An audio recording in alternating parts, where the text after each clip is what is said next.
네, 엠트렌드 구독자 여러분 안녕하세요. 반갑습니다. 염승환 부장입니다.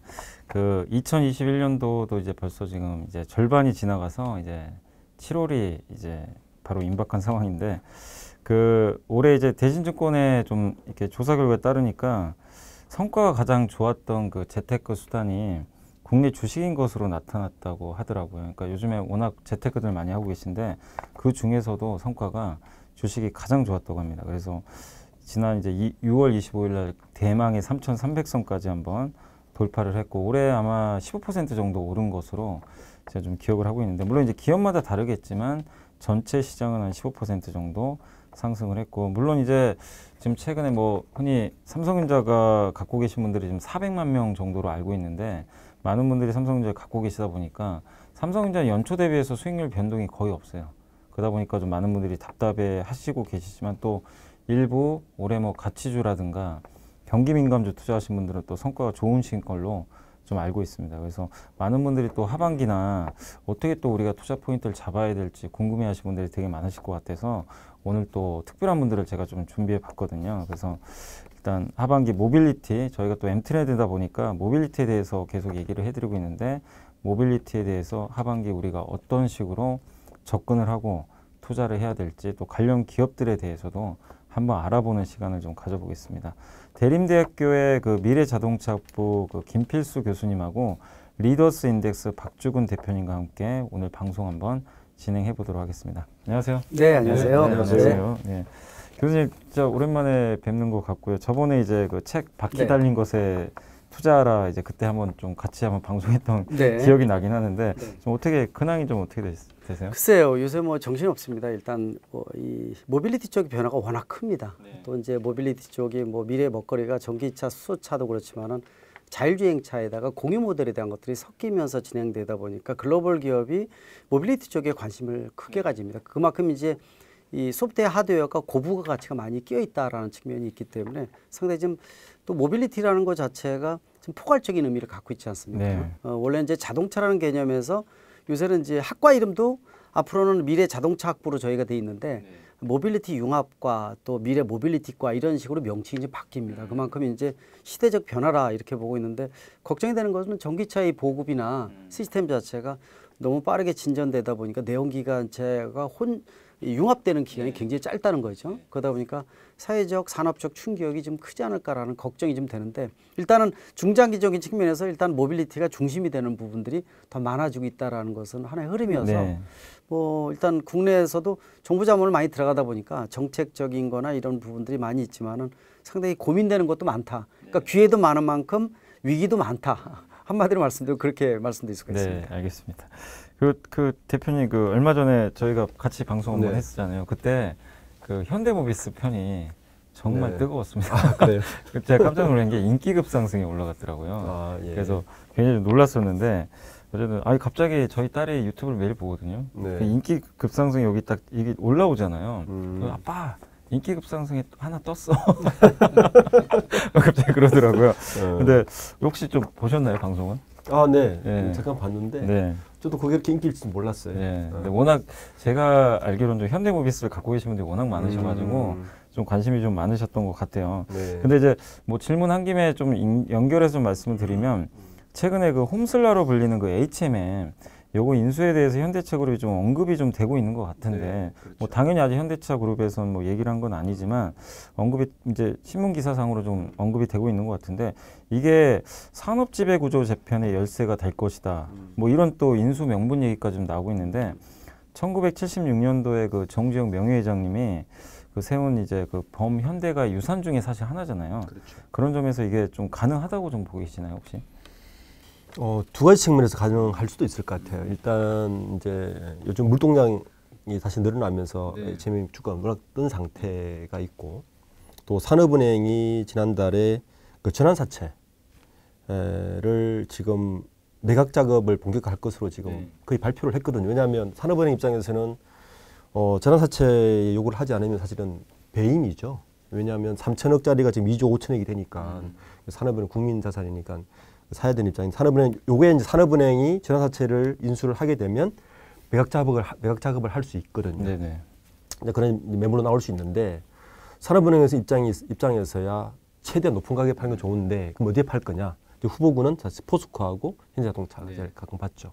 포스코는 물류 비용을 아끼려면 사실 저 정도 인수할 수 있는 여력이 있는 거고 현대차 입장은 그런 것 같아요. 저는 지배구조 이야기했지만 정의선 회장 입장에서는 현대글로비스를 자산가치 극대화시키는 게 제일 유리하죠. 그렇죠. 모비스 가치는 좀 떨어지고 유리하다 보니까 현대글로비스가 HMM을 해버리면 이제 합병을 할 수 있는 기반이 되는 거죠. 사실은 한 2조 한 3조 정도 주고 사서 현대모비스가 가치가 비슷해지면 합병하면 그럼 정의선 회장 입장에서 굉장히 해피해지는 거죠. 그래서 아마 좀 그런 되고 있는 것 같아요. 그래서 그런 얘기들이 이제 어쨌든 좀 간간히 나오는 것 같은데 그러면 이제 현대 엔지니어링이 그 최근에 이제 뭐 폴란드라든가 러시아 등에서 프로젝트들을 많이 좀 수주를 하면서 실적도 굉장히 좀 좋을 거라는 얘기들이 많이 나오는데 일각에선 좀 8월 달에 상장 심사 청구하는 거 아니냐 이런 얘기도 좀 나오는 것 같아요. 그래서 이게 사실 올해 상반기에도 좀 계속 이슈가 됐던 얘기들 같은데 좀 어떻게 보세요? 이게 만약에 상장 예비 심사를 청구를 하면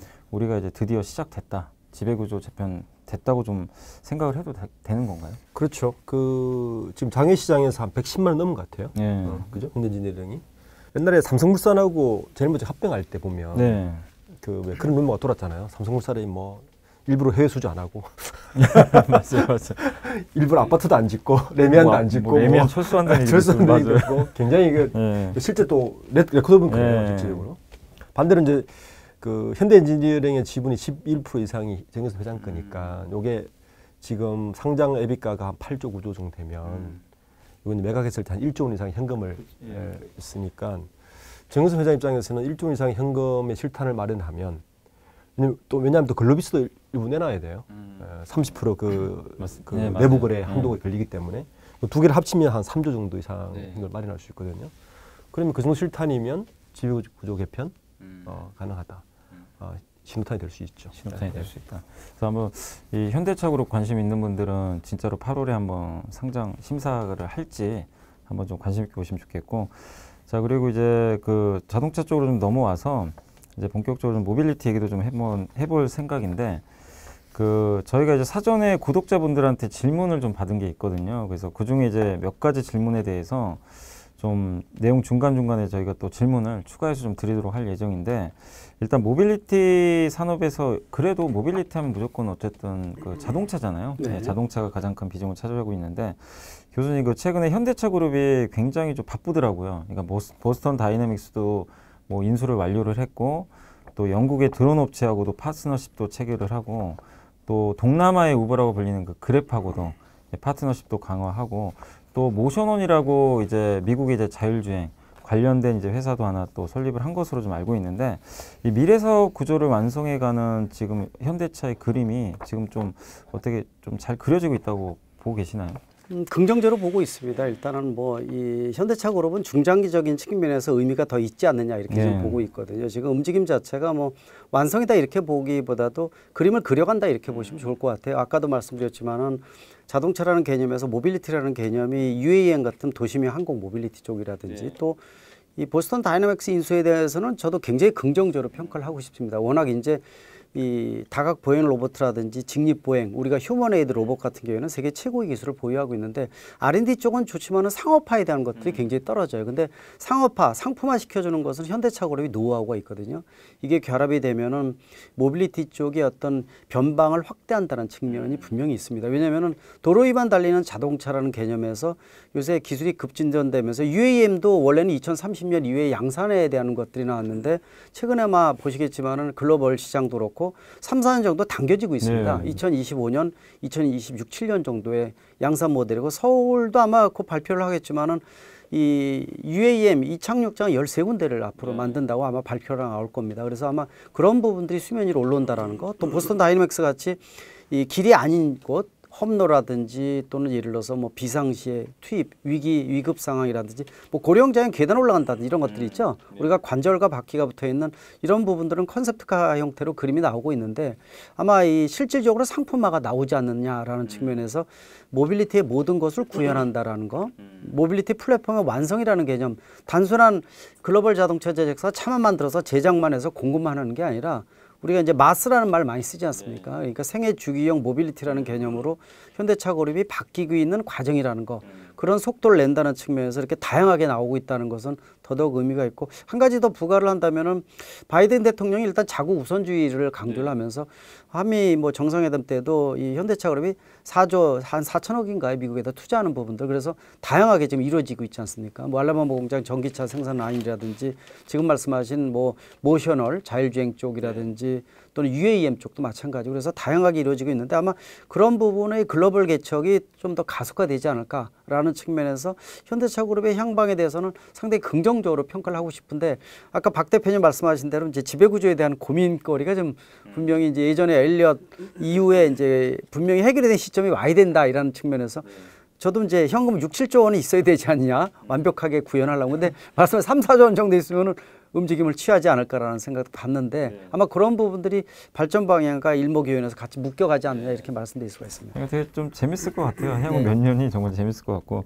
그 대표님 그 현대차 그룹의 이제 미래 사업 구조가 자동차가 지금 현재, 그러니까 그때 정의선 회장이 얘기한 대로 자동차 50, UAM은 30으로 하고 이제 로봇을 한 20 정도 하는 것으로 이제 얘기를 했는데, 결국에 이제 보스턴 다이내믹스가 결국 이제 로봇 회사니까 그 인수함으로 인해서 이제 정의선 회장도 보니까 지분을 본인도 확보를 했더라고요. 20% 정도. 그렇죠. 네. 근데 이게 지배 구조에서의 어떤 좀 변화가 나올 수 있다는 의미로 좀 볼 수도 있는 건가요? 이 인수에 대해서.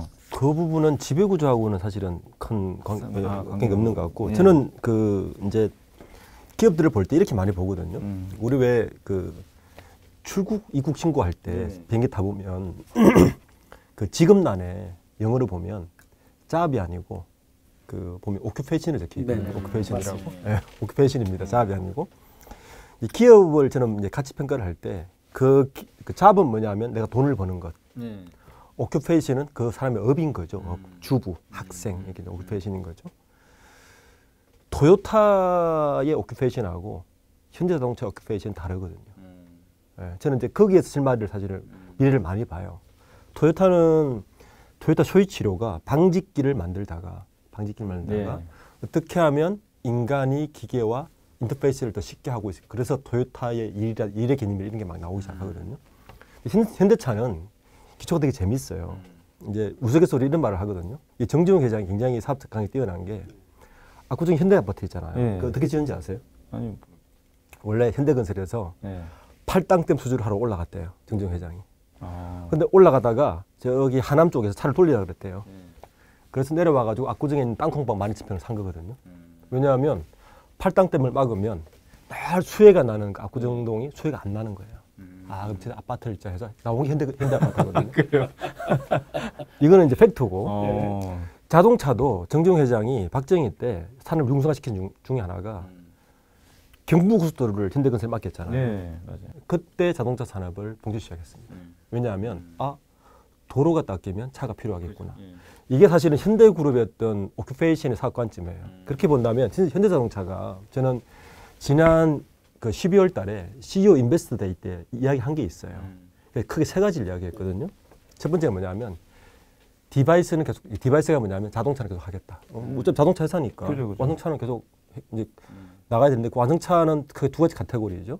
전기차하고 현재 그 지금 하고 있는 내연기관 차고 전기차는 어떻게 가겠다는 게 이제 디테일이 나와 있고, 두 번째 축이 뭐냐면 그 정주영 회장하고 비슷한 사업을 이야기했던 게 플랫폼 사업이에요. 이게 모빌리티 서비스 산업 플랫폼을 구축하겠다는 거예요. 수소도 현대차가 수소차를 막 진행하는 게 아니라 지난번에 이제 효성하고 뭐 하나 이렇게 동맹을 맺은 게 수소 생태계를 만들겠다는 겁니다.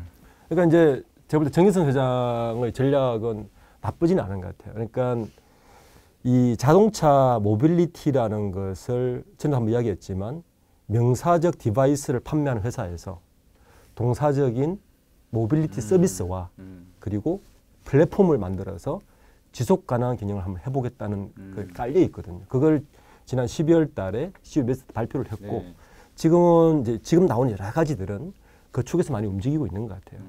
그래서 저는 이제 그 투자자들이 기업이라는 걸 볼 때 그 기업의 잡이 아니라, 현재의 잡이 아니라 오큐페이션을 좀 보면 되게 재밌다. 그러니까 예를 들어서 야마하의 오토바이와 혼다 오토바이는 같은 바이크를 하지만 다르거든요.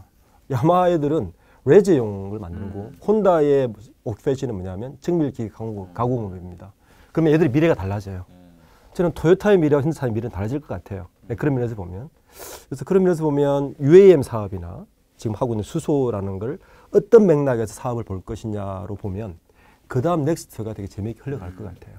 그러면 여기서 중요한 건 언제 그게 돈이 되느냐의 문제거든, 사실은. 이제 그 포인트만 잡으면 이제 본사를 좀 쉽게 잡을 수 있을 것 같아요. 네. 아 근데 되게 좀 이게 오큐페이션이라고 하니까 이런 식으로 접근하는 건 저 되게 너무 신선한데요. 예. 그래서 되게 좀 흥미가 좀 당기고 있습니다. 예. 아무튼 그리고 올해 이제 6월달에 그 코스피 순매수 탑10 종목 중에서 개인 투자 그 기관도 그렇지만 사실 요즘에 그 자동차를 이렇게 선택하는 분들이 되게 많은 것 같아요. 특히 이제 기관 쪽에서 순매수 6위, 기아가 기관이 2위였고 외국인들도 6위 정도 차지할 정도로 이 러브콜을 좀 많이 받고 있는데 사실 현대차나 기아가 모두 올해 정말 실적도 좋고 이제 앞으로 2분기 실적도 발표하겠지만 굉장히 좀 잘 나올 것으로 얘기가 좀 나오고 있는데 특히 기아를 증권사들이 되게 또 많이 선호를 하더라고요. 그래서 이걸 좀 어떻게 보겠어요? 그러니까 실적 기대에 따른 요인인지 아니면 뭐 나중에 뭐 PBV인가요? 뭐 목적 기반 뭐 비이클이라든가 아니면 그 진짜 현대차보다 싸서 그런 건지 좀 어떻게 보십니까, 대표님? 글쎄, 기아차가 현대차에 비해서는 일단 관심도가 떨어졌던 거는 좀 사실입니다. 그러니까 이제 디자인부터 차별에 대한 부분들이 항상 이제 논란이 됐던 부분들이거든요. 역시 이제 형을 못 이겨라는 얘기가 항상 있었던 부분들인데, 기아차가 많이 달라진 것이 색깔이 완전히 틀려졌습니다. 우리가 자동차 하나하나를 평가할 때도 소비자의 니즈를 반영을 해서 가성비 최고의 자동차를 만들어내고 있거든요. 그런 부분에 있어서는 현대차와 완전히 플랫폼은 똑같더라도 독립을 해는데 성공을 했다 이렇게 얘기를 하고 있습니다. 최근에 들어와서 실적 나오는 거 보면은 영업이익률이 6%, 7%대에 올라갔다는 건 상당히 중요한 의미를 가지고 있거든요. 물론 이제 BMW 벤츠가 뭐 제조사에서 꿈의 수치라고는 10% 뭐 두 자리 숫자에 대한 것들이 얘기 많이 나오고 있는데 일단은 지향성 측면에서 상당히 좋은 실적이 나오고 있다는 거. 특히 이제 현대차와 기아차와 합쳐서 현대차 그룹이 지난달인가요? 뭐 11% 미국 시장에서 점유율을 갖고 있는 거. 이 부분들은 굉장히 높게 평가를 해줍니다. 왜냐하면은 뭐 이 중국이 가장 큰 시장이긴 하더라도 사실 글로벌 시장에서 저도 뭐 현대차 이런 데 자문해주면서 별동대로 보라 그러거든요. 2,500만 대 시장 전 세계에서 한 4분의 1 정도 차지를 하고 있지만 중국 시장 자체가 일반 글로벌 시장하고 다르게 움직이는 부분들도 있고 또 어떻게 보면 정경유착의 대명사지 않습니까? 뭐 사드 문제도 있고 그러다 보니까 실제로 신뢰성 저도 중국 정부나 지방 정부 자문이 많거든요. 근데 이제 고민이 많습니다. 그래서 따로 중국 시장을 보고 미국 시장은 글로벌 시장에서 미국 시장 공략이 어떻게 되느냐 글로벌 시장 공략의 첫 단추라고 보고 가장 중요하다고 보고 있는데 미국에서 11% 점유율은 상당히 중요한 의미를 갖고 있어요. 물론 이제 10년 전에도 두 자리 숫자가 성공한 경우가 있었는데 그때는 자체적인 실력보다 외부적인 요인이 컸다고 보고 있어요. 환율적인 문제도 있었고요. 그다음에 도요타가 뭐 급발진 문제 등 보상에 대한 것들 때문에 상대적인 이점을 현대차 그룹이 많이 받았어요. 근데 이제 지금 이번 같은 경우에는 외부적인 도움 받은 게 전혀 없거든요. 실제로 실력이라는 겁니다. 그래서 실제로 기자들도 그렇죠. 전문 기자들도 그렇고 요새 작년부터 나오는 현대차나 기아차의 수준은 글로벌 수준을 분명히 올라갔다 이렇게 평가를 합니다. 제네시스 같은 것도 그렇고 물론 이제 제네시스가 작년에 현대차가 작년 대비해서 3배 이상 팔았다. GV80 분명히 타이거 우즈의 효과도 분명히 있습니다. 뭐 무시는 못하겠지만은 일단 11%에 대한 어떤 실질적인 부분들이 기아차가 SUV 텔루라이드라든지 이런 모델들이 또 소렌토라든지 미국 시장에서 굉장히 인기가 많았었거든요. 이런 부분 측면에 있어서는 외부적인 도움이 아니라 자기 실력이다라는 거. 그리고 그거에 대한 가치 인정을 본격적으로 이제 수치로 나타나고 있다는 거. 그래서 좀 긍정적으로 보고 있고, 물론 이제 애플카에 대한 부분들이 기아차에 대한 것들이 수면 밑에서 어떻게 되는지, 물론 올해 내로 아마 발표될 가능성이 높은데, 그래서 PBV라든지 저는 굉장히 높게 평가를 했어요. 기아차가 애플카하고 기아라는 브랜드 이미지보다도 뭐 카니발이나 소렌토 같은 차종에 대한 브랜드 이미지가 명품 이미지가 좀 크거든요. 그래서 훨씬 더 애플하고 물론 이제 애플이 어떻게 협상을 뭐 갑을 관계가 아니라 뭐 이를 코브랜드라든지 이런 고민을 어떻게 해주느냐에 따라서 수면 위로 올라온다 이렇게 얘기를 하는데 기아차의 가치에 대한 것들은 긍정적으로 평가를 하고 싶고요. 그래서 디자인부터 이 현대차의 독립성에 대한 부분들이 굉장히 색깔을 따로 내기 시작을 했다라는 부분들 또 뭐 PBV가 어떻게 완전히 구현될지는 모르겠지만 목적 기반 자동차가 다양하게 표현을 할 수도 있거든요. 그런 측면에서 보게 되면은 기아차의 앞으로 미래에 대한 것들은 좀 긍정적으로 보고 싶다.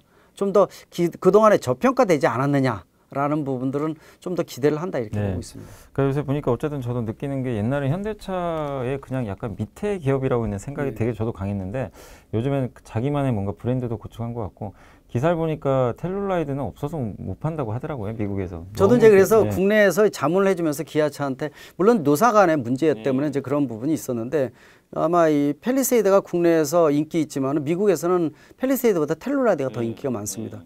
그 좀 독특한 부분들이 색깔이 플랫폼은 똑같더라도 의미가 있거든요. 그래서 저한테도 요구 사항이 굉장히 많이 왔어요. 텔룰라이드 국내에 살 수 있게끔 방법 만들어 달라부터.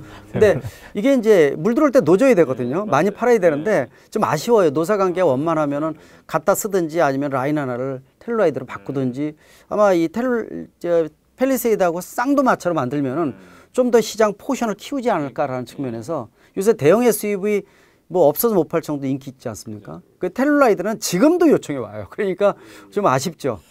아, 이거 소비자들이 많이 요청하는 것 같고 또 그리고 저도 유튜브로 봤거든요. 디자인 정말 이쁘더라고요. 이쁩니다. 그래서 이런 투박하면서 남성적인 이미지가 팰리세이드보다 남성적인 이미지가 좀 더 강하거든요. 그런 측면에서 텔룰라이드가 상당히 의미가 있는데 좀 아쉬워요 지금도. 그래서 지금도 아예 직수입해서 쓰면 안 되죠. 이런 분들도 좀 있습니다. 그리고 이제 어차피 이제 미국 얘기했으니까 요새 그 현대 위아가요. 최근에 주가 정말 좋았잖아요. 근데 아시겠지만 미국에 이제 뭐 한 8조 원 규모 공장 지으면 현대 위아가 공작 기계를 하니까 수혜를 받을 거란 얘기가 있었는데 근데 오늘 또 한 증권사에서 보고서가 나온 건 뭐냐면 기대를 접어라. 그러니까 뭐냐면 그 이번에 신규 공장 증설을 안 할 것 같다.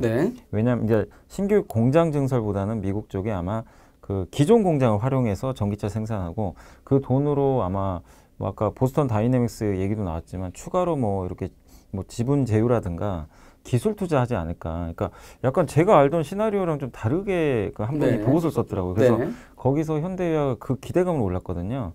근데 보고서에도 실제 나와 있어요. 현대위아에 대한 기대감을 조금 낮추는 게 좋겠다. 그래서 주가 좀 급락하고 있어요, 최근에. 근데 그 교수님 좀 어떻게 보세요? 이게 실제로 현지 공장을 좀 만드는 게 그 뭐 노사 문제도 좀 있을 수 있다고는 하는데 좀 어떻게 보세요? 이게 가능성이 있다고 보세요? 가능성은 뭐 제로다 이렇게 보기는 어렵죠. 근데 이제 고민은 상당히 많을 겁니다. 일단은 지원할 수 있는 현금에 대한 것들은 한계성이 분명히 있고 또 투자해야 될 곳이 너무 많아요. 알라바마의 라인 하나 바꿔서 지금 전기차로 바꿔야 되거든요. 거기에 들어가는 것도 비용 많이 들어가고 말씀드린 대로 보스턴 다이내믹스도 상품화에 대한 거 아직 이제 상호에 대한 것들 수면 위로 올릴 거예요. 예전에 뭐 보스턴 다이내믹스의 스팟이라는 8천만 원짜리 개 한 마리 로봇 개 빼놓고는 없거든요. 실제로 돈이 되는 게 없었는데 그걸 이제 수면 위로 올려야 되고 또 아까 얘기하신 뭐 예를 들어서 이 자율주행 쪽도 투자를 해야 되고 그래서 잘라서 가다 보니까 부품업계 쪽에다가 따로 이 공장을 짓는 것 자체는 쉽지가 않습니다. 단독으로 투자하기보다 그래서 요새는 합작으로 하는 이유가 많은 이유인데 뭐 아마 위아에 대한 부분들은 모비스하고 연동해서 고민이 좀 상당히 많을 겁니다. 근데 이제 저도 이 부품업체가 세계적인 글로벌 기업으로 뜨기 위해서는 사실 현대기아에 매달리는 전속 기업에 대한 이미지를 탈출을 해줘야 되거든요. 그러니까 모비스도 마찬가지입니다. R&D 기능이 좀 떨어지는 부분들도 좀 있고요. 사실 이 우리가 말하는 슈퍼 어리라고 얘기하는 예전에 독일 보시아 같은 이런 회사가 되기 위해서는 상당히 고민을 많이 해야 되다 보니까 R&D가 좀 떨어진다는 부분들도 있고 그다음에 위아의 어떤 공작 기계나 굉장히 다양성을 많이 갖추고 있는데 글쎄요 공장 지면은 당장 수면 위로 올라와서 뭐 관심이 높겠지만은 중장기적인 측면은 좀 고민을 좀 해야 되지 않느냐라는 측면에서 일단 합작의 형태에 대한 것들을 한번 좀 고민을 해야 될 것 같고요. 아마 모비스하고 연동하는 부분들을 눈여겨보시면 더 좋을 것 같아요. 일단 두 마리의 토끼가 사실은 상당히 좀 고민되는 부분이 좀 있거든요. 그래서 미국 시장에 대해서는 일단은 라인 하나만 전기차로 바꾼다. 그 직접 공장 짓는 것은 일단은 뭐 유보되지 않을까라는 측면에서 연동성에 대한 것들만 좀 보면 좋을 것 같습니다. 네, 알겠습니다. 그리고 대표님 그 현대모비스가 얼마 전에 그 11년 만에 4천억 규모 회사채 발행 이제 검토 중이라는 그런 얘기가 좀 나왔는데 그 한국 신용평가에서는 AA 플러스 등급을 일단 그 부여받은 것 같고요.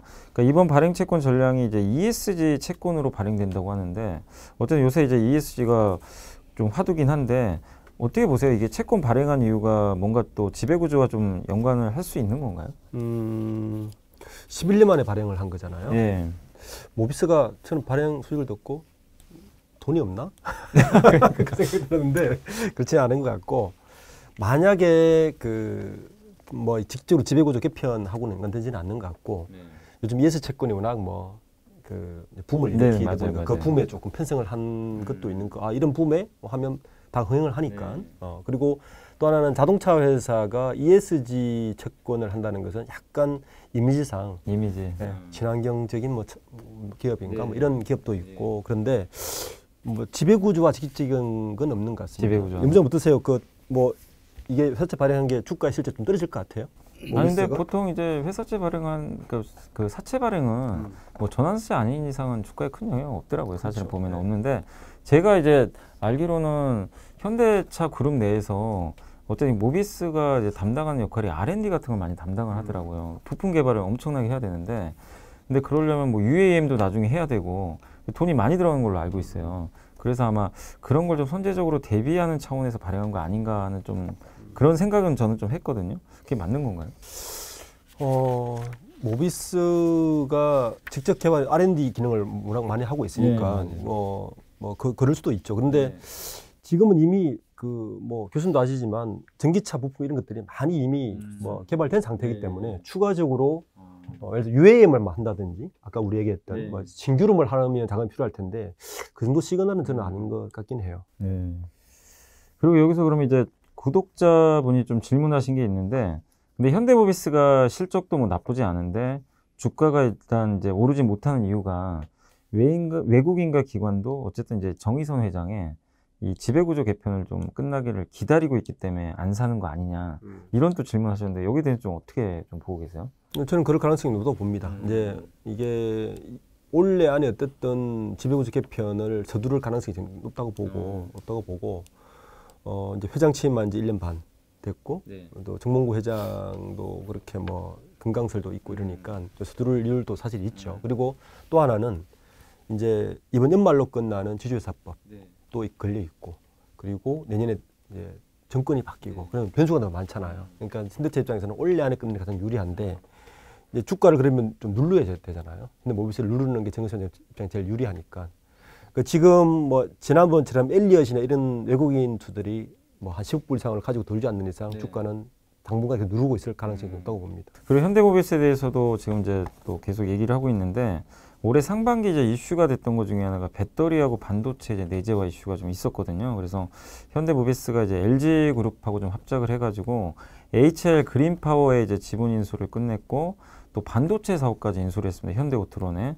그래서 파운드리 업체들하고 이제 공동으로 좀 반도체 개발한다는 그런 소식까지 좀 나오고 있는데 이게 반도체가 이번에 정말 큰 난리가 났었잖아요. 정말 이렇게 자동차 반도체 그 몇천 원 하지도 않는 게 정말 너무 중요한 부품이라는 걸 우리가 다시 한번 좀 느끼게 됐는데 반도체 내재화가 그 예전에 그 정몽구 명예회장님의 또 꿈이었다고도 하더라고요. 그래서 어떻게 보세요? 좀 내재화 가능성이 있나요? 내재화를 한다고 보면 좋을 것 같아요. 일단은 정부하고 같이 이제 연동해서 산학 연관이 묶여서 밸리체인을 구성을 하는 걸 정부가 압력을 많이 가하고 있어요. 그러니까 이제 미국도 난리가 났죠. 배터리가 실제로 세계적인 기업이 없으니까 미국에다 공장 지어라. 또 배터리에 대한 차량용 반도체에 대한 것들도 지금 해소는 돼가고 있지만 가을까지 갈 가능성이 크다라는 거. 그리고 차량용 반도체가 설사 문제가 해결된다 하더라도 언제든지 이런 문제가 부각이 될 수가 있기 때문에 이미 전략물자로 바뀌었습니다. 전략물자라는 것은 안 보는 겁니다. 그러니까 자국의 어떤 밸류체인을 구성을 해서 국내가 3% 정도 공급이 97% 해외 수입을 했었거든요. 근데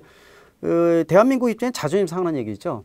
뭐 삼성전자나 SK하이닉스가 세계 최고의 반도체 기술을 가지고 있는데 뭐 아시겠지만 차량용 반도체 수익률 떨어지지만은 난이도 자체는 좀 많이 로우테크거든요. 거기다가 근데 수익률 떨어지고 공정은 좀 길면서 안전에 대한 내구성에 대한 것 이런 요구사항이 많으니까 귀찮은 겁니다, 사실은. 근데 정부가 뭐 R&D 비용이라든지 각종 인센티브, 세제 혜택 같은 걸 주면서 국내에서 10% 이상을 목표를 하고 있어요. 그러니까 이제 이 차량용 반도체에서 그나마 하이테크 쪽에 해당되는 MPU라든지 이런 것들은 국내에서 해결이 될 가능성이 높습니다. 그래서 아까 말씀하신 대로 HL 그린파워 인수라든지 일단 아까 말씀드린 모비스가 R&D 기용이 굉장히 많이 떨어졌었어요. 예전에 뭐 제가 모비스 자문을 해주면서 가장 지적을 많이 했던 것이 R&D 기능이 많이 떨어지는 부분들을 강조를 했거든요. 그러다 보니까 연구 인원도 많이 뽑으면서 합종 연행을 통해서 지금 키우고 있습니다. 그래서 아까 말씀하신 대로 어떤 현대차 그룹의 중심점이 되기 위해서 고민을 하거든요. 근데 이제 물론 지배구조 때문에 억누르고 가치에 대한 것들을 고민을 하겠죠. 근데 가능성이 굉장히 큽니다. 일단 뭐 제가 이제 자세히는 말씀드리기 좀 어려워요. 자문하는 것들도 있는데 근데 배터리 내재하는 고민을 많이 하고 있고요. 일단은 선언을 안 하고 있지만은 뭐 아시겠지만 테슬라는 기본이고 폭스바겐, GM이라든지 현대차도 고민을 해요. 근데 국내 배터리 3사가 내 안에 있다 보니까 송수길의 연관관계도 있고 그런 고민도 있는데 일단 차량용 반도체도 일단 정부에서 올인을 하고 있다는 거. 그래서 아마 삼성전자나 이런 데서는 뭐 파운드리를 강화를 하면서 파운드리 쪽을 하고 아마 모비스하고 국내 중소 중견기업들 한 7, 8군데가 있거든요. 팹리스이죠 일종의. 팹리스에 설계를 해서 삼성전자 파운드리에서 생산을 하고 이 부분들을 현대차의 양산차에다 집어넣는 어떤 밸류체인에 대한 그림을 적극적으로 움직이고 있고 정부도 그거에 대해서 올인하고 있어요. 각종 인센티브 유혹 프로그램을 많이 집어넣고 있기 때문에 그래서 현대차가 이 기회에 아예 모비스의 힘을 키우면서 차량용 반도체에 대한 일부 독점적인 부분들을 고민을 좀 하지 않을까라는 측면에서 팹리스의 역할 충분히 고민을 한다고 보고 있어서 현대모비스의 어떤 내부적인 부가가치가 좀 클 가능성에 대한 것들 물론 이제 배터리 내재에 대한 상당히 좀 고민을 앞으로 좀 더 해야 되고요. 그러나 인력 양성이나 이런 것들은 계속 보완을 하고 있거든요. 그런 측면에서 차량용 반도체는 모비스 중심으로 일단 포지션을 키우고 있다는 걸 확실한 사실이라고 볼 수가 있습니다. 네. 저런 거 있지 않을까요? 이거는 좀 굉장히 궁금하기도 하고 제가 옛날에 이제 반도체에서 잠깐 일을 했던 미국 자일링스 이런 미팅을 해보면 그러니까 리스크 해지에 대한 리스크가 있어요. 자동차 회사들은. 그러니까 반도체라는 거는 PC나 모바일 들어가는 건 사실은 삼성전자 하이닉스에서는 리스크가 거의 없거든요. 이거 뭐 타버리면 인명에 큰 상관이 없는데 이 자동차는 인명과 직결되기 때문에 이 리스크에 대한 부담을 안기 싫어 사실은 협력업체를 많이 두는 것도 있거든요. 그리고 그걸 한번 퀄리파잉을 받으려면 엄청난 노력이 필요하거든요. 그 밸류체인 자체가. 그래서 그거를 예를 들어서 저는 이제 이런 걱정이 되는 거예요. 현대차가 그를 다 떠안아 버리면 그 리스크 만약에 배터리와 반도체가 떠안아 버리면 모든 리스크를 현대차가 다 떠안는 거잖아요. 이제 리스크가 발생했을 때는 이거는 한 방에 나가는 이런 리스크는 사실은 그 내부에서 의논을 하지 않나요? 굉장히 고민 많이 되는 아주 정확한 말씀이세요. 그게 이제 동전의 양면인 거거든요. 그렇죠. 예를 들어서 배터리 내재에 대한 것들은 이번에 배터리 화재 리튬이온 배터리가 열을 많이 갖고 있어서 그건 한계성입니다. 그러니까 전고체 배터리 생각을 하고 있지만 6, 7년 이내에 나온다. 그건 꿈이에요. 일단 보는 겁니다. 왜냐하면 아직 해결되지 못한 과제가 너무 많아요. 고체로 만들게 되면은 이 전해질 특성 자체가 액체가 아니기 때문에 이게 기술적인 한계성이 계속 부닥치고 있거든요. 그래서 고민이 많은데 말씀하신 대로 차량용 반도체를 안 한 이유가 또 안기 싫은 것도 있는 거예요. 그렇죠. 내구성에 대한 거, 안전성에 대한 것들 그러면서도 리스크는 큰데 수익률을 떨어지고 기업 입장에서는 최악의 모델이거든요. 거기다가 자동차 분야가 굉장히 배타적입니다. 그러니까 못 들어와요. 아예 못 들어옵니다. 지금 뭐 엔비디아라든지 여러 군데가 독점전 10% 지금 보면 차량용 반도체가 3, 40% 갖고 있는 데 없거든요. 다 11, 2%, 2, 3%, 5위까지가 보면은 10%에서 뺑글뺑글 돌아요. 나눠 먹기를 하고 있습니다. 그게 쉽지 않다는 겁니다. 그러니까 이제 근데 차량용 반도체 부족으로 인해서 일단은 이게 위기만 갖고 또 안전성이라든지 이런 고민만 가지고 해결되는 시대는 끝났다는 거예요. 그러니까 이게 동전의 양면이 존재를 하는 거죠. 이번에 부족 현상으로 차 자체가 아예 못 나오다 보니까 전체 이 국가 경제에 끼치는 영향도 워낙 크다는 거죠. 그러다 보니까 정부가 그런 부분들을 일부 떠안는다든지 보장을 한다든지 그리고 역할 분담을 기업의 부담을 좀 덜 해준다든지 이런 것들은 상당히 고민되는 거예요. 말씀하신 대로 차량용 반도체나 배터리 모두 다 어떻게 보면은 잘못 앉게 되면은 폭탄이거든요. 이게 그러니까 이제 동전의 양면 그런 부분과 위험성에 대한 것과 이 장점에 대한 것들 또 일종의 전략 물자로 바뀌었다는 부분들 요거의 가중치를 얼마큼 중간 단계에서 담을 잘 타느냐에 대한 건데 담을 타는 것에 대한 것들은 정부나 이런 데가 보장을 좀 해줘야 되거든요. 그 미국이 정말 전략 물자로 이걸 했으면 이번에 그 백신처럼 화이자나 모더나가 요구했잖아요. 야 우리 문제 생긴도 몰라. 그렇죠. 보장해줘. 각서 다 받고 보장해 주는 거죠. 해줘야 되는 거죠 사실은. 그러니까 어쨌든 이게 참 그 질문 좀 잘해주신 게 그러니까 배터리 특히 저는 뭐 반도체보다도 배터리가 저도 이제 개인적으로 생각을 했던 게 내재화하기 쉽지 않을 것 같다고 했던 게 정확히 만약에 사고가 발생했을 때 회사 하나가 그냥 없어질 수도 있는 돈이 나갈 수도 있더라고요. 생각을 해보니까. 그러니까 지금 한 가지 더 추가로 말씀드리면 요새 이제 테슬라 차량이 계속 인기 끌었던 이유 중에 한 가지가 17인치 모니터를 딱 보면서 일반 자동차가 아닌 움직이는 가전제품의 느낌. 근데 가장 큰 게 뭐냐면 OTA였어요. 실시간 무선 업데이트였거든요. 근데 이 부분들을 이제 각국에서 풀질 않았습니다. 왜냐하면 자동차 제작사에서 각 국가별로 법의 기준은 조금씩 틀리지만 대한민국 같은 경우에는 자동차 정비업소에서 오프라인에서 손을 봐야 된다라는 단서 조항이 있어요. 그 단서 조항에 들어간 이유는요. 안전이 지켜된다는 뜻입니다. OTA의 가장 큰 문제점은 뭐냐면 실시간 업데이트, 가전제품, 휴대폰 우리가 보면 돌리다가 혼자 막 돌아가잖아요. 근데 이거 고장나더라도 그냥 안 쓰면 되는 거예요. 근데 차는요. 탑승자 생명하고 직결되는 겁니다. 그러니까 OTA에 대한 것들도 벌써 오늘 아침에도 기자들 연락 왔습니다. OTA에 문제가 생겨서 다른 게 뻑이 난다 그랬죠, 우리가. 이게 안전에 직결되는 부분이거든요. 그래서 OTA에 대한 것들도 함부로 열어주지 못하는 부분들이기 때문에 그래서 지금 차량용 반도체도 그런 양면성이 존재를 합니다. 그러니까 어느 게 부각되느냐. 또 이게 이제 영상 블랙박스하고 똑같아요. 얼마 전에 제가 독일 검찰청에서 연락이 왔습니다. 독일을 중심으로 유럽에서는 영상 블랙박스 탑재 못하게 돼 있거든요. 프라이버시 문제 때문에. 예, 근데 대한민국은 제가 예전에 국회에서 공청이나 이런 거 할 때 주제 발표를 했었는데 처음에는 2번 엎어졌어요. 왜? 개인의 프라이버시나 목소리 이런 거 영상 반영돼서 인터넷에 뿌려지게 되면 심각한 문제가 생기지 않습니까? 근데 이 가해자 피해자가 뒤바뀐다든지 차량에 대한 부분들이 이 이슈가 더 커졌어요. 그러면서 프라이버시가 엎어진 겁니다. 그게 지금 80%가 영상 블랙박스 들어가 있는데 독일 검찰청에서 연락이 온 겁니다. 자기네 가해자 피해자 엎어지고 난리가 나는 게 더 많은 거죠. 근데 대한민국이 전 세계에서 가장 성공한 국가거든요. 범죄도 줄이고 강도도 잡지 않습니까? 24시간 감시하면서. 그러다 보니까 그 긍정적인 게 세계적으로 퍼지면서 연락이 왔거든요. 그게 바로 이제 동전의 양면인 것 같아요. 그러니까 아마 이 차량용 반도체의 부정적인 부분들이 이번에 부적 현상으로 인해서 밝은 부분들이 부각이 되다 보니까 아마 일부 정부가 안고 떠안고 역할을 분담하면서 최소한 국내에서 10% 이상 핵심적인 차량용 반도체는 국내의 밸류체인을 형성할 가능성이 높고요.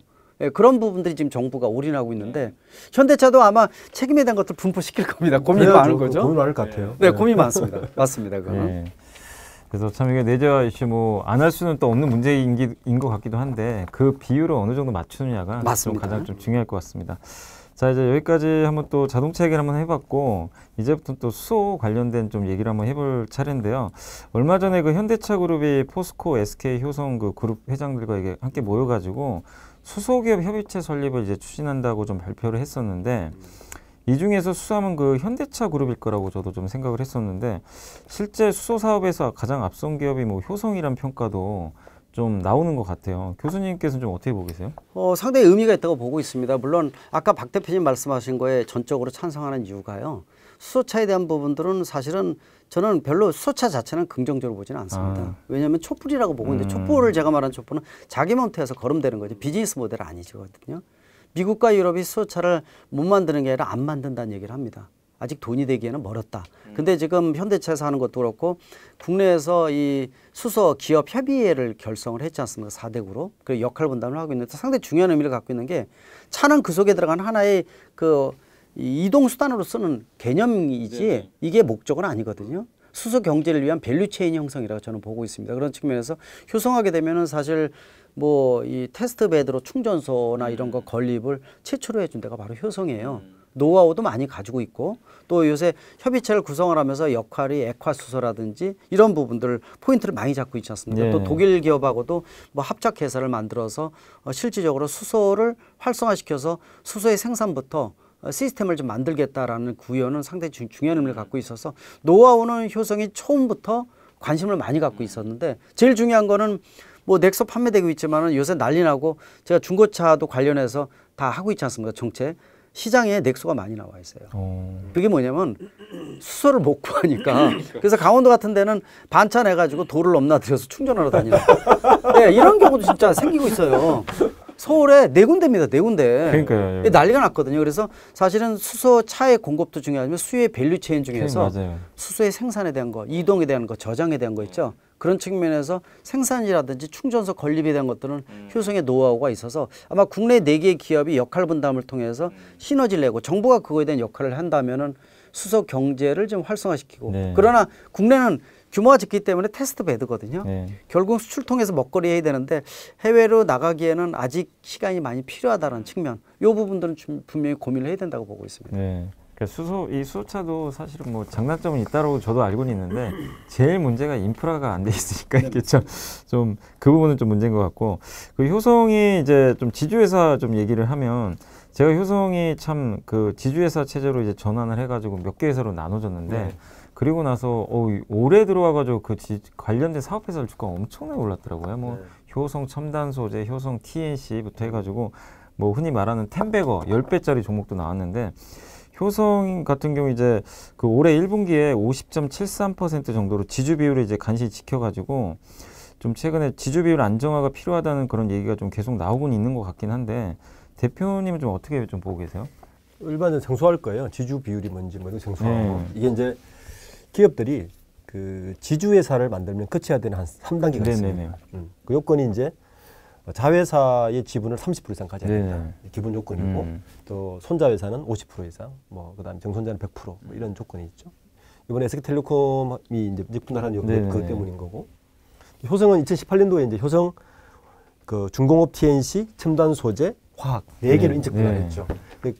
그래서 이제 첫 번째 핵이란 건 뭐냐면은 지주회사가 되면 금융사를 못 가져요. 효성캐피탈을 내놨죠. 그건 해결했어요.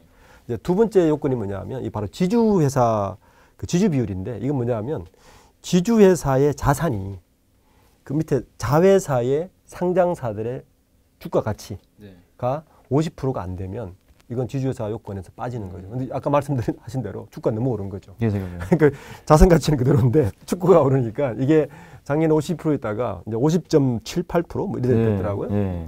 지금 계열사 주식가액이 자산 총계가 2조 8천억이에요.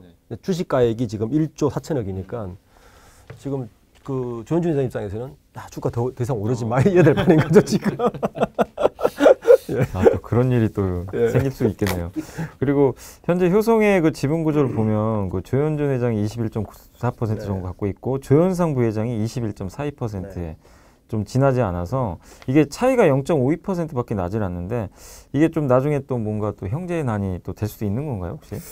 이 집은 어쨌든 캐스팅보트는 조성래 회장이 가지고 있어요. 전 회장이 9.43% 가지고 있는데 지금 이제 그 효성그룹의 지배구조를 이렇게 보면 효성그룹은 메인이 효성중공업이죠. 중공업이고 이제 중공업 쪽 이쪽은 그 하고 있는 것은 이제 장남 그게 메인이니까 좀 가져가고, 형제간의 계열 분리 가능성이 제일 높죠. 이 정도 지분이면 화학 쪽은 뭐 예를 들어서 셋째가 가져가든지 둘째는 빠져 있죠. 조현문 회장은. 그래서 아마 그렇게 되지, 이 집은 제가 볼 때 그렇게 형제가 일단 그렇게까지는 가지 않을 것 같습니다. 네네. 알겠습니다. 그리고 이제 수소에서 또 눈에 띄는 게, 사실 또 수소하면 떠오르는 기업이 SK인데 정말 여러 가지 뭐 사업들 하고 있잖아요. 뭐 미국의 플러그 파워도 막 지분 인수도 하고, 그리고 이미 전기차 배터리로는 지금 SK 이노베이션이 점유율 한 5위 정도 되는 걸로 지금 알고 있는데, 이번에 이제 18조 원이나 투자를 해가지고 글로벌 1위 수소 기업으로 도약한다 이제 청사진을 세웠는데, 교수님 뭐 좀 이거 어떻게 보고 계세요? 뭐 긍정적으로 보고 있습니다. 근데 이제 수소 협의체를 국내에서 4사 중에서 어떻게 보면은 SK는 맏형이라고 볼 수 있지 않습니까? 뭐 회장 자체가 대한 상위 회장도 좀 맡고 있어서 어떤 중심전 역할을 한다고 보고 있는데, SK 입장에서는 수소 밸류체인의 전체적인 부분이다 이렇게 보고 있습니다. 그래서 수소의 생산, 이동, 저장에 대한 것들, 이런 꼭지점을 모두 관련하지 않느냐 이렇게 좀 보고 있거든요. 그런 측면에서 마지막 단계에서 이 수소를 쓰는 수소차에 대한 것들은 현대차가 담당을 하지만은 말씀드린 아직 해결이 안 돼 있는 것이, 뭐 수소의 생산에 대한 것들을 제가 지적을 많이 하거든요. 일단은 뭐 부생수소라든지 아니면은 천연가스 계절화시켜서 수소 뽑아내는 방법. 야, 니네가 궁극의 차라고 얘기하면서 수소를 물을 전기분해하는 이 수전의 방식이나 이런 것들이 사실은 대량으로 경제적으로 생산할 수 있는 기술이 나와야 되는데 언제까지 석유주 안에서 매달리면서 궁극의 차냐 이런 얘기를 많이 하거든요. 근데 에너지 다운하는 측면이 분명히 있는 거거든요. 그런 측면에서 보면은 SK 역할이 단순하게 하나의 역할이 있는 게 아니라 수소의 밸류 체인에서 각 곳의 역할을 좀 담당하지 않을까라는 측면. 그러니까 말씀드린 수소의 생산부터 저장, 이동에 대한 것들. 요새 보면은 단순하게 수소 충전소만 필요한 게 아니라 센터들이 필요하거든요. 이런 역할도 SK가 진행을 할 수가 있고, 그래서 아마 그런 다양한 분야의 역할 분담이 되지 않을까. 아마 밸류 체인에 있어서의 어떤 곳곳의 역할이 SK 역할이다라는 측면에서 수소 이 기업 협의회를 구성하는 전체적인 이 구성의 역할이 바로 SK다 이렇게 말씀드릴 수가 있죠. 그런 측면에서 좀 역할 분담에 있어서 전체적인 그림을 그리는 게 SK가 아닌가 이렇게 보고 있습니다. 저는 좀 개인적으로 궁금한 게 네. 그 왜 석유 우리 중고등학교 때 보면 70년대 80년대 석유가 고갈될 것이다 이런 네, 얘기를 맞아요. 되게 많은 맞습니다. 이야기 했잖아요. 30년 전부터 30년 했죠. 전부터 했었잖아요. 이미 고갈됐어야 됩니다. 이미 고갈됐어야 돼요. 그러니까 그 고갈이 안 되잖아요. 네네, 안 되죠. 그래서 이제 그 뒤로 이제 좀 처리되면서 책 읽다 보니까 석유의 고갈은 경제학적으로 고갈은 채굴 비용이 경제적으로 맞추지 못하면 고갈이라는 거예요. 네, 그렇죠. 채굴 비용의 맞아요. 단가가 고갈이잖아요. 그래서 그 모래에서 뽑고 이런 게 채굴 비용이 싸지니까 이제 하는 건데 사실 수소 경제도 마찬가지잖아요. 네, 그렇죠. 그의 트리거 포인트는 얼만큼 그 단가가 내려갈 것이냐인데 교수님은 언제쯤으로 보죠? 저는 그게 제일 궁금해요. 저는 물론 이제 궁극의 차, 저는 이제 자동차 쪽을 많이 하다 보니까 이제 궁극의 차가 수소차고 전기차가 상존할 가능성이 큽니다. 지금 이제 내연기관이 가솔린과 디젤의 역할 분담 틀리는 거 똑같거든요. 그래서 전기차 같은 데는 중단거리 무공해 지역 같은 데는 전기차가 장점이 커요. 일단은 이 배터리 무게가 나가지만은 에너지 밀도라든지 이런 여러 가지 비용적인 측면, 물론 이제 배터리 비용이 얼마큼 떨어지느냐가 또 관건이라고 보고 있는데 수소 스택 같은 경우에는 도리어 장거리용으로 대용량 같은 경우는 훨씬 더 유리합니다. 그러니까 이제 수소 트램이라든지 수소 기차라든지 또는 트레일러 같은 것들이 있죠. 그 다음에 또 한 가지가 인류가 만든 기술 중에서 건설 기계를 대체할 수 있는 디젤은 나쁜 거 알면서도 못 지우는 이유가 건설 기계 중장비 쪽은 답이 없습니다. 져서 고토크로 내는 건데 그게 수소가 가능해요. 근데 그런 역할들이 역할 분담이라는 거예요. 또 유해인 같이 앞으로 이제 몇 년 있으면 상용화된다. 뭐 15 모델 나오겠지만은 사실 중단 거리는 배터리급으로 가능하지만 날아다니는 거는요 무게 무거운 거 못합니다. 가벼워야 되거든요. 스택이 도리어 나아요. 그러니까 이제 이런 것들은 상당히 이제 고민되는데 말씀하신 대로 경제성, 대량으로 경제적으로 만들어내는 이 포인트가 중요하다고 보고 있습니다. 근데 아까 말씀드린 대로 아직 이제 시기상조다라는 부분이 있는데 기술 개발은 GM도 그렇고 다 노하우를 가지고 있거든요. 타이밍만 보는 거예요. 근데 이제 충전소나 인프라에 대한 것들, 밸류체인에 대한 것들이 아직 나오지 않다 보니까 양산형 차도 일본 차까지 3가지만 6, 7년 계속 나오고 있고 혼다는 포기했고 뭐 이런 거 나오지 않습니까 지금. 그런 측면에서 보게 되면 시간이 좀 더 걸린다. 아직 해결해야 될 과제가 너무 많다. 그리고 수소는 에너지 소스가 아니라 에너지 캐리어거든요. 지구상에 존재를 안 하고 뽑아내기 위해서 전기에너지 들어가거든요. 그럼 다들 그러죠. 전기에너지 들어가서 뽑아내려면 전기차에다 전기에너지 그냥 쓰지 왜 이 짓 또 하느냐 이러거든요. 에너지 다원하는 측면이 있는 거예요. 전기에너지는 저장이 안 되지만은 수소는 저장이 가능하고 오래 쓸 수가 있고 에너지 다원하는 측면이 있거든요. 그래서 시간은 좀 더 걸릴 것이다 이렇게 보고 있죠. 그러니까 수소에 대한 것들은 투자하는 분들한테 제가 개인적으로 연락 오면 중장기적으로 생각을 해야지 단기적으로 하면은 그 돈 있으면 저한테 주세요. 제가 그러거든요. 고민이 지금 있다 이렇게 보고 있습니다. 네네. 그리고 이제 지난 22일 날 그 경기도 이천연구소에서 이제 경영회의가 그 SK가 열렸었는데 그때 이제 뭐 사실 올해 화두가 됐던 것 중에 하나가 그 파이낸셜 스토리라고 SK가 이걸 들고 나와가지고 SK CEO가 직접 했던 걸 제가 유튜브에서 봤거든요. 근데 어쨌든 요거 한번 좀 설명해 주실 수 있나요, 대표님? 저는 네. SK그룹 이름도 되게 힘들 것 같아요. 그 최태원 회장이 그제는 뭐 사회적 가치. 네네. 이게 무슨 말이냐면 기업의 밑에 실무자들은 기업에 일을 해보면 다 메이저링을 해야 되잖아요. 예. 돈으로 바꿔야 되고 그래야 뭔가 자기 KPI를 받고 그걸로 보상을 받고 예. 내 연봉을 뭐 하는데 자꾸 이제 위에 오너가 하기 어려운 걸 하라 그러면 힘들거든요. 힘들죠.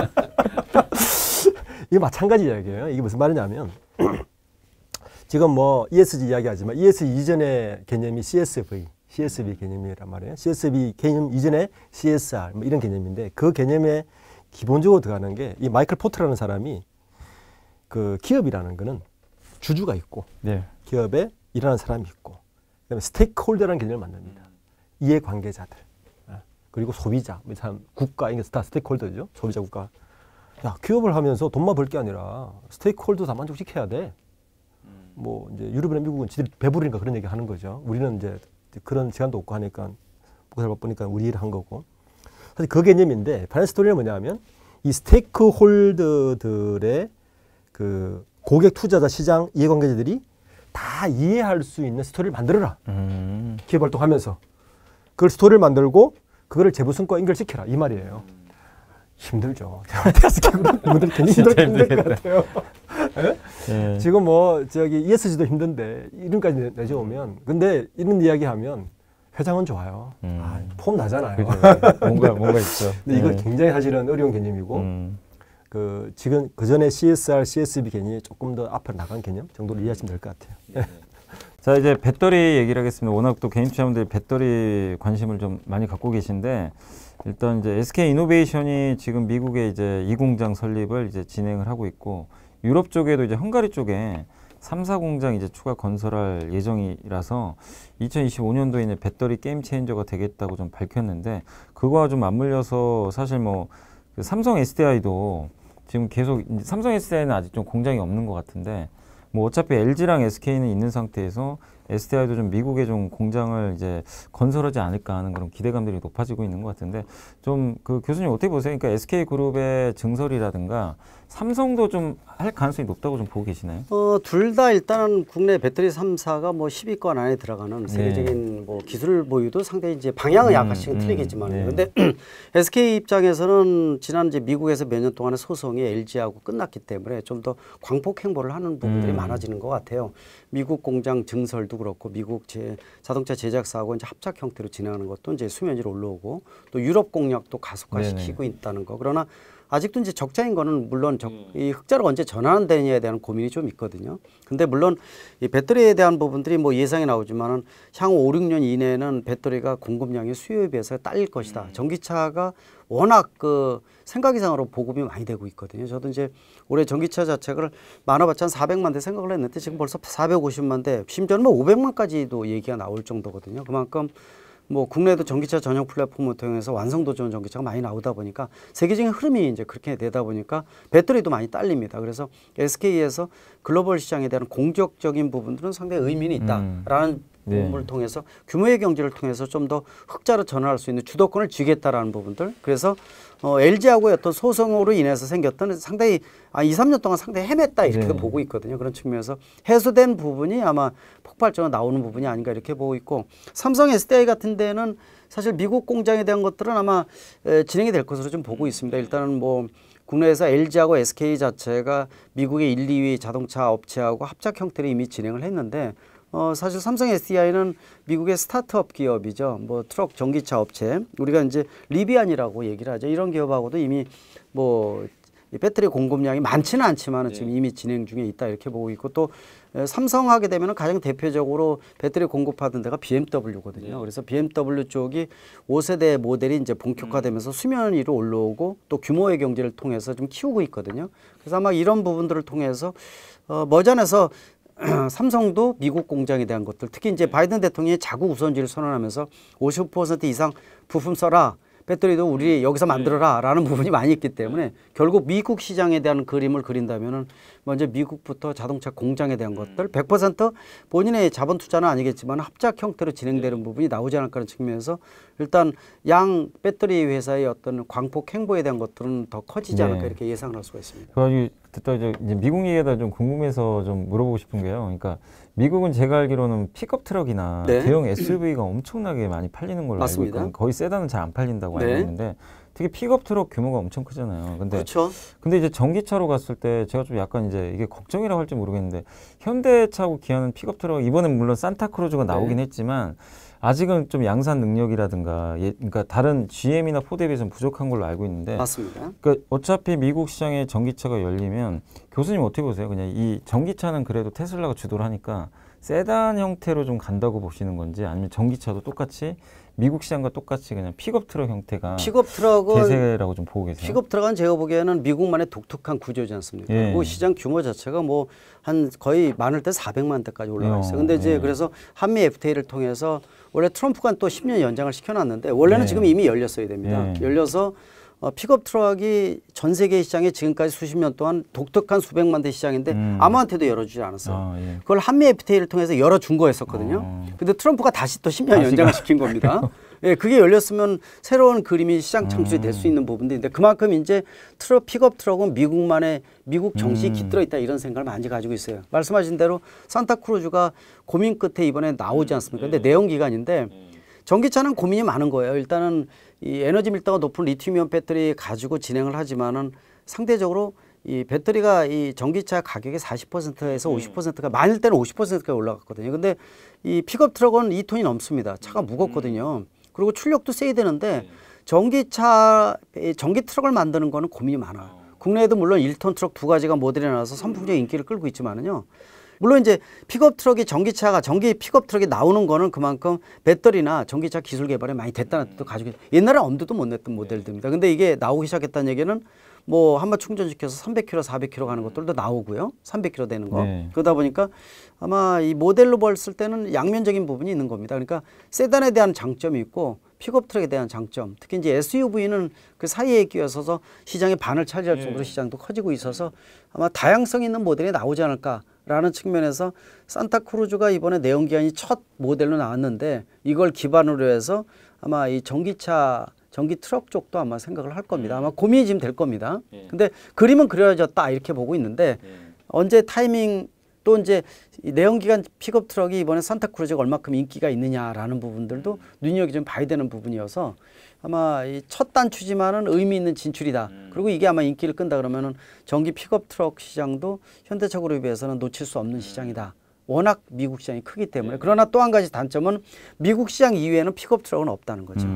예, 그게 이제 또 동전의 양면이 아닌가 이렇게 보고 있습니다. 그러니까 이걸 제가 그거 보면서 딱 느낀 게 배터리 회선 좋을 것 같더라고요. 네. 왜냐하면 이번에 그 GM에서 만드는 그 약간 픽업 트럭형 뭐 포드도 마찬가지지만 맞습니다. 이게 우리나라 배터리가 탑재가 되는 걸로 알고 있는데 예.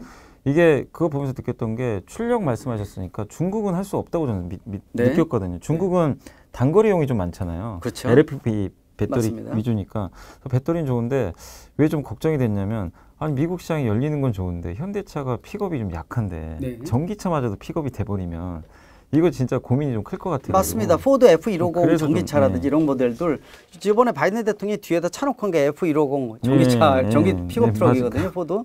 근데 이런 모델들이 사실은 국내에서 합작회사에서 만든 배터리 회사 입장에서는 굉장히 수요가 늘어나니까 공급량을 늘리면서 상당히 의미가 있죠. 근데 이제 현대차도 고민이 많은 겁니다. 그러니까 뭐냐면은 미국 시장은 신장 분명히 키워야 되고 또 픽업 트럭도 근데 아까 말씀드린 대로 수요는 크지만 미국만의 시장이거든요. 글로벌 시장 공략은 의미가 없거든요. 그러니까 이 부분을 다양하게 만들기에는 위험성이 커요. 그러니까 한 모델을 가지고 가장 시너지를 내서 최적화 모델을 미국에 내놓고 반응을 보고 요거를 모디파이해서 전기차용으로 바꾼다든지 이런 그림이지 서너 가지 차종을 내놓기에는 너무 좀 투자 대비해서 얻는 게 좀 약하다 이렇게 볼 수가 있죠. 네, 알겠습니다. 이거는 좀 정희석 회장님이 잘 고민해 주시면 좋을 것 같아요.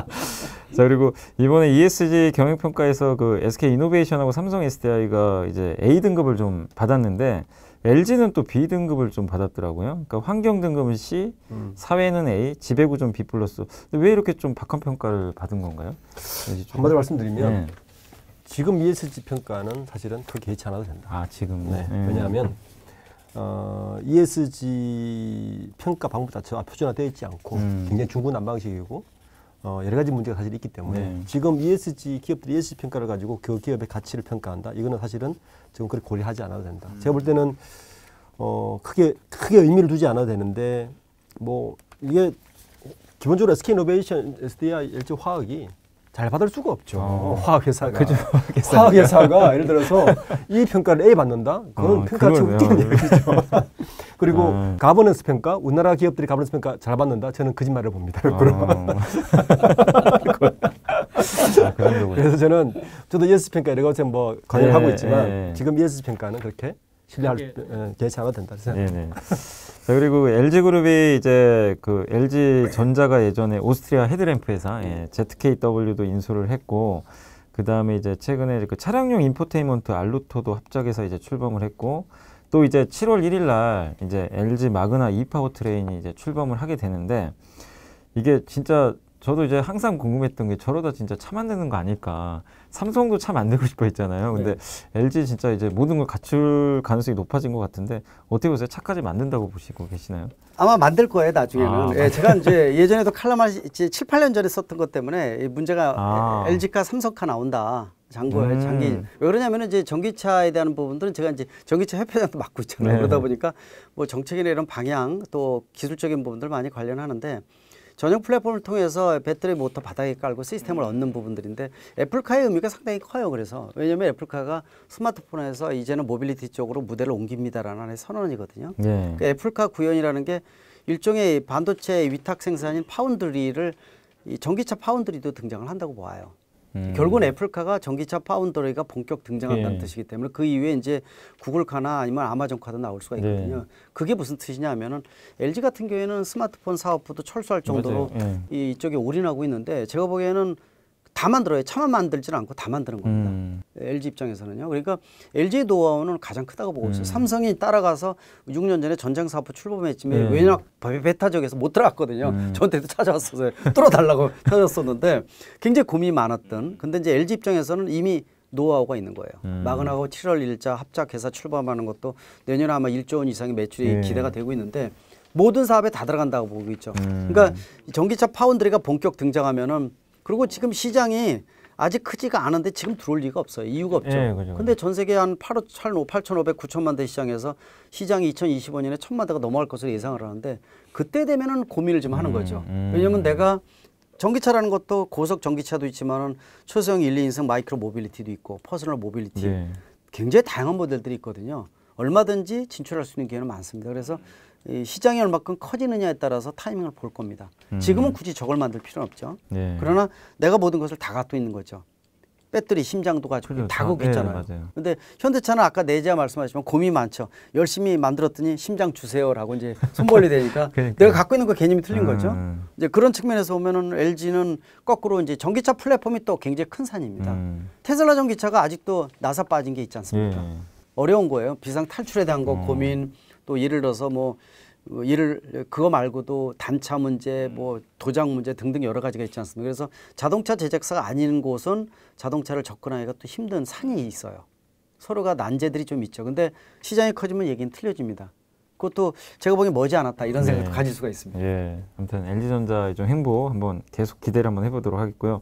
그리고 상반기 이제 모빌리티 시장에서 제일 뜨거웠던 게 어쨌든 이제 차량용 반도체 아까도 좀 잠깐 언급을 했지만 부족 현상이 좀 아니었나 싶긴 한데 최근에 이제 일본의 반도체 대표 설계 회사 르네사스가 이제 100% 공장 가동하겠다라고 언급하면서 이제 조금씩은 이제 해소가 되는 그런 느낌이긴 한데 삼성과 SK에서도 제가 알기로는 삼성과 SK는 지금 차량용 반도체 좀 거의 비중이 없는 걸로 좀 알고 있는데 이게 반도체를 내놓을 수, 그러니까 차량용 반도체도 할 거라는 얘기들이 좀 자꾸 돌고 있는데, 그러니까 두 분께서 한 번씩 좀 답변해 주시면 좋을 것 같아요. 먼저 그 교수님께서 좀 어떻게 보고 계세요? 간단히 말씀드리면은 저는 직접 설계하기보다도 파운드리 형태일 가능성이 높다 이렇게 파운드리. 보고 있어요. 아까 이제 말씀드렸지만은 뭐 현대 모비스라든지 또 그밖에 중소 중견 관련 뭐 이 팹리스 회사들이 여러 개가 있거든요. 이미 진행되고 있는 것들도 많이 있기 때문에 굳이 뭐 여러 가지 난제를 갖고 있는 어려움을 갖고 있는 부분들을 만들어주기보다 이 직접 진짜 이 파운드리 형태로 위탁 생산해 주는 부분들 아마 그런 부분이 강조되지 않을까.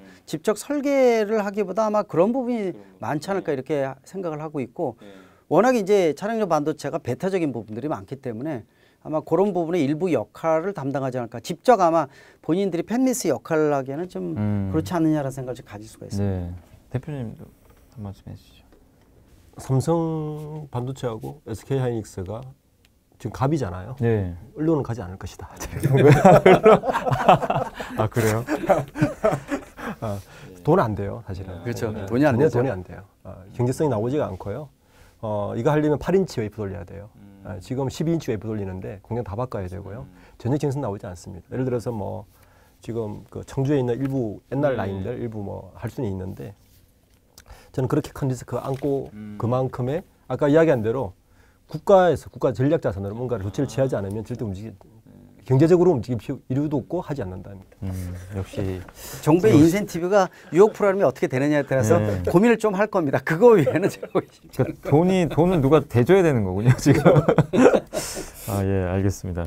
이제 배터리까지 한번 해봤고 마지막으로 이제 UAM 많은 분들이 또 요새 UAM 공부도 많이 하고 계신데 이게 현대차 그룹이 어쨌든 UAM 이제 사업에 진출한다고 선언을 했는데 제가 얼마 전에 이제 그 어떤 그 기사인가요? 아무튼 블로그를 보다 깜짝 놀란 게 그 옛날에 어떤 하백분이 1960년대에 적어놓은 그림이 있어요. 2000년의 한국의 모습이라 그래가지고 거의 다 맞아요. 스마트폰, 그다음 뭐 이제 거기서 아직까지 못 맞췄던 것 중에 하나가 나르는 자동차 같은 거 있죠. 저도 어렸을 때 자동차 언젠가 날아가겠지 그 생각했는데 이제 진짜 현실화 돼가는 것 같아요. 그래서 그게 이제 UAM인데 이 현대차 그룹이 어쨌든 되게 적극적이고 우리나라에 또 하나라든가 또 대한항공도 있고 또 보면 한국항공우주는 아예 비행기 자체도 만들고 있잖아요. 그래서 이게 생태계 만들기는 어렵지 않을 걸로 저도 좀 보고는 있는데 이게 현재 지금 우리나라 UAM 사업이 어디까지 와 있고 좀 언제쯤 좀 진짜로 실현 가능하다고 좀 보고 계세요? 일단은 뭐 아까도 모두에서 제가 말씀드렸을 겁니다. 이게 사실 2030년 이후를 상용 모델로 생각을 했었거든요. 근데 이 속도가 워낙 지금 빨라지고 있다는 겁니다. 그러니까 기술 개발이 빨리 이루어지고 있다는 거. 그런 측면에서 보게 되면은 아마 시범 모델은 뭐 수년 이내에 나오고 상용 모델도 2026, 7년 정도를 보고 있으니까 그리고 정부가 얼마만큼 인센티브를 좀 지자체하고 같이 움직여줘야 되거든요. 법적 체계도 빨리 서둘러야 되는데 우리가 지금 규제를 보는데 포지티브 정책이다 보니까 굉장히 늦습니다. 일단은 공중으로 올라간다는 개념은 법적 제도적으로 굉장히 좀 중요한 부분이 있거든요. 그러니까 아마 이런 부분들이 상용화에서 굉장히 걸림돌로 작용할 수가 있어요. 아마 기술적인 부분들은 충분히 가능하다고 보고 있고 그래서 기대를 하고 있습니다. 뭐 하나는 원래 이 현대차에서 하기 전부터 이미 선언을 했을 정도로 빨라지고 이미 40년 동안 방산이라든지 항공 쪽에 노하우가 워낙 많이 있거든요. 그래서 시장 형성이 생각이상으로 빨리 될 것 같은데 저는 몇 년 이후에 택시값보다 몇 배일까라는 생각을 먼저 가지거든요. 그리고 이제 아까 말씀드린 서울 같은 데도 이 이착륙장에 대한 것들이 아마 수면 위로 이제 나올 겁니다. 맞아요. 문제는 이제 강북 쪽은 뭐 비행 물체에 대한 것들이 못 들어가기 때문에 그런 것들을 얼마큼 이제 아까 법과 제도적인 부분들 있죠. 이런 것들이 어떻게 정립되는지 항상 예전에 제가 15년 전에 그 생각이 나요. 예전에 미국에서 뭐 예를 들어서 몇 미터 이상 고온을 뜰 때는 비행기 자격증 그러나 몇 미터 이하일 때는 운전면허 가지고 일부 교육만 받으면 쓸 수 있다. 이런 것들이 이제 결정되는 게 벌써 미국은 15년, 20년 전에 만들었거든요. 근데 우리는 어떻게 되는지에 대한 그림이 아직 명확하지 못한데 아마 그런 부분을 비롯해서 빨리 올 것 같아요. 일단 기술 개발은 빨라지고 있다는 거. 예, 그런 부분들은 좀 눈여겨보는데 일단 제일 중요한 게 안전에 대한 부분들이 가장 큰 포인트가 되지 않을까 이렇게 보고 있습니다. 네네. 그리고 이제 어쨌든 하나에서 지금 또 제일 좀 제가 이제 이목이 집중되는 게 그 김승현 회장이 장남이 하나솔루션 그 김동관 사장님이 사업을 되게 좀 적극적으로 하시더라고요. 특히 우주에 꽂히신 분 같더라고요. 굉장히 보니까. 그래서 이게 결국엔 UAM과 연관이 돼 있는데 막 그 인공위성 회사 하나 또 인수도 하고 그랬는데 좀 어떻게 보세요? 하나 좀 지배구조라든가 이런 좀 김동관 회장이 지금 하고 있는 이런 거에 대해서 좀 시장에서는 또 어떻게 좀 평가를 하고 있는지 좀 궁금하긴 하거든요. 그 두 가지죠. 그 하나그룹은 현대차처럼 지배구조가 마무리가 안 됐어요. 안 됐어요. 네, 왜냐하면 하나라는 원래 모태 기업이 이제 메인인데 이 지분의 30%를 김승현 회장이 이전에 갖고 있고 김동관 나머지 4명제가 지분을 갖고 있지 않아요. 그래서 현대차 그룹의 글로비스 같은 기업을 하나 만들었죠. 그게 바로 하나솔루션, H솔루션이라는 기업을 만들고 지금 어떤 과정이냐면 이 H솔루션의 가치를 계속 키우는 작업을 하고 있어요. 하지만 그 삼성의 그 이재용 부회장이 그 부회장 그 이근 회장 떨어지자마자 제일 처음에 기업을 이렇게 팔잖아요. 그 하나로 팔잖아요. 팔 때 다 H솔루션 밑으로 다 넣습니다. 그게 이제 하나종합화학, 하나에너지 이런 기업들이 다 밑으로 들어가요. 그리고 지금은 그 밑에 있는 기업들을 하나씩 상장시키고 있어요. 제일 상장시킨 게 하나시스템. 네, 그 상장시키고 여전히 그 지분 13%를 가지고 있고 그러니까 지금 계속 가치를 높이고 있는 작업 중에 있다. 언젠가는 이 다 상장되고 나면 그 총알로 이 H솔루션이 주 하나하고 합병을 하는 식으로 갈 가능성이 제일 크죠. 아직 한참 작업 중입니다. 또 하나는 이제 한 측면은 김동관 지금 하나그룹은 실질적으로 김동관 사장 체제로 완전 바뀌었어요. 뭐 김승현 회장이 계시지만 그 인사 구조를 보면 김동관 사장 체계로 완전 바뀌었습니다. 지금은 이제 오너가 바뀌면 제일 먼저 하고 싶은 일이 뭐냐면 자기의 트레이드 마크를 하나 만들고 싶습니다. 그래서 이것저것 일을 벌리죠. 저건 내 거야. 저건 내가 한 거야. 저건 아버지가 한 거 아니야. 저건 내가 한 거야. 이제 이런 차원으로 보시면 될 것 같아요. 그래서 아니 근데 공교롭게도 요새 또 우주가 핫해요. 이게 보면 미국에서 이제 우주 여행 간다. 이 뭐 버진 갤럭틱은 또 승인까지 면허까지 땄다고 그러더라고요. 그래서 좀 잘 맞아떨어지는데 하나그룹도 횡보 한번 좀 기대를 한번 해보도록 하겠습니다. 자 그리고 마지막으로 그 현대차 그룹이 이제 언제쯤 선두 주자가 될 것인지 또 언제쯤 전기차 대중화가 이루어질지 물어보시는 분들이 좀 굉장히 좀 많이 계셨던 것 같긴 한데 이게 장기 투자하신 분들은 어쨌든 이제 내가 이 기업을 한번 5년, 10년 들고 간다면 그 내가 멘탈을 붙들고 있을 만한 뭔가 확실한 모멘텀이 있어야 되는 거잖아요. 그런 측면에서 본다면은 좀 현대차 그룹에 대해서 그런 모멘텀이 좀 뭔지 좀 한번 말씀해 주시면 좋을 것 같아요. 딱 집어서 얘기하기는 어렵고 아까 말씀하신 뭐 이 보스턴 다이내믹스부터 이런 여러 가지가 버무려지면서 전체적인 가성비를 봐야 될 것 같아요. 네. 일단은 전기차에 대한 것들은 지금 개인적으로 물어보면 저는 이제 하이브리드 자동차 구입하라 그러거든요. 하이브리요? 예. 제가 전기차 협회장인데 제가 전기차를 안 몰거든요. 예, 왜냐면은 굉장히 중요한 부분들입니다. 왜냐면은 이 부동산 나무로 가장 큰 가치를 갖고 있는 자동차는 10년 계획을 잡고 돈을 모아서 근데 100% 현금 주고 사는 사람 없어요. 할부 일부를 하거든요. 근데 그만큼 비용이 많이 들어가기 때문에 전기차로 바꾼다는 건 굉장히 쉽지가 않은 겁니다.